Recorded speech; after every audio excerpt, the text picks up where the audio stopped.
Hola amigos, esto es Teologuemos. El día de hoy quiero que hablemos sobre la oración. Yo creo que todas las personas oran, creyentes, no creyentes. Lamentablemente tenemos una perspectiva distorsionada acerca de la oración. Muchas veces creemos que la oración solamente es un medio para pedir, pedir, pedir y pedir.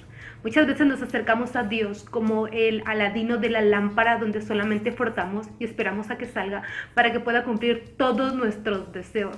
A través de la oración nosotros hablamos con Dios, nosotros le expresamos al Señor nuestro corazón, nosotros le expresamos al Señor nuestros deseos. La verdad es que la oración no tiene solamente el propósito de que nosotros enlistemos un montón de cosas que queremos pedirle al Señor. La verdad es de que el Señor se goza cuando nosotros tenemos comunión con Él. Tú y yo fuimos diseñados para tener comunión con el Señor y a través de la oración esta comunión es fortalecida. La oración es un mandato que se nos es dado en la palabra para que nosotros lo llevemos a cabo. Tú y yo constantemente deseamos y nos acercamos a Dios en oración presentándole nuestros deseos, pero eso no quiere decir que nuestros deseos sean siempre conforme a la voluntad de Dios. Recuerda que tú y yo tenemos una naturaleza caída que constantemente está luchando, así es que muchas veces nuestras oraciones no son contestadas porque pedimos solamente conforme a nuestros deseos temporales y conforme a nuestros deseos que aún están inclinados hacia lo malo. Cuando nosotros vamos a la Biblia nos damos cuenta que los personajes bíblicos oraban y elevaban oraciones a Dios con un corazón dispuesto a someterse a la voluntad de Dios. Por ejemplo, encontramos en el Salmo 51 que David, después de haber caído en pecado, él eleva al Señor una súplica de arrepentimiento, de piedad, de misericordia, y vemos que él realmente tenía un corazón dispuesto y deseoso de hacer la voluntad del Señor, un corazón que estaba expresando el arrepentimiento que había en él. Cuando nosotros vamos a las cartas de Pablo nos damos cuenta que Pablo pedía porque el evangelio se extendiera, pedía porque el Señor le diera una boca suelta para hablar el evangelio con esa firmeza y esa seguridad. Así es que nosotros podemos ver que las oraciones que están modeladas en la Biblia son oraciones que están enfocadas en lo eterno, en la voluntad de Dios. Otro ejemplo que nosotros podemos encontrar es la misma vida de Jesús cuando él oró en Getsemaní.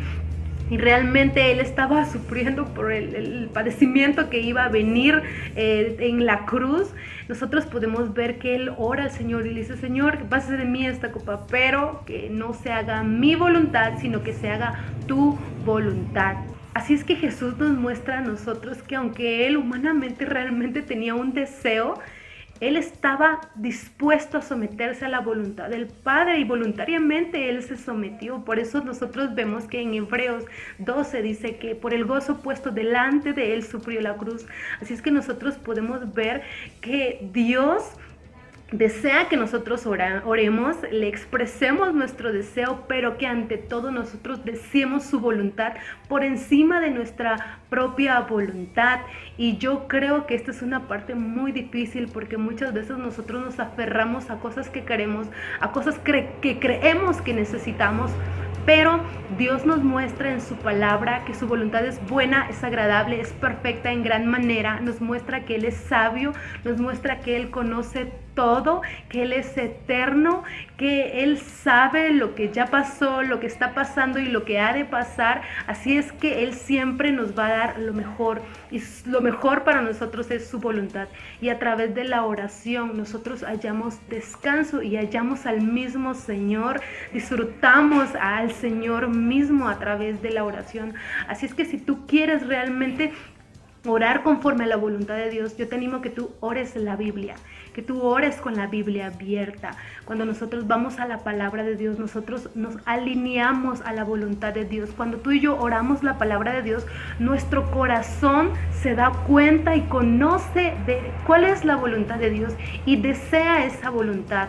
Y orar esa voluntad es orar lo que Dios quiere y lo que Dios de seguro va a conceder.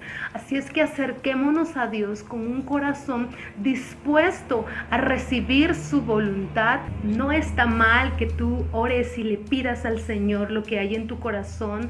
tú puedes ir y derramar tu ser ante el Señor en oración y expresarle, Señor, realmente tú sabes que yo deseo esto, pero Padre, que no se haga mi voluntad, sino que sea hecha tu voluntad, porque yo sé que tu voluntad es mejor que la mía, porque yo sé que yo puedo descansar en un Dios que es bueno en gran manera y sabe que es lo mejor para mí como su hijo o como su hija.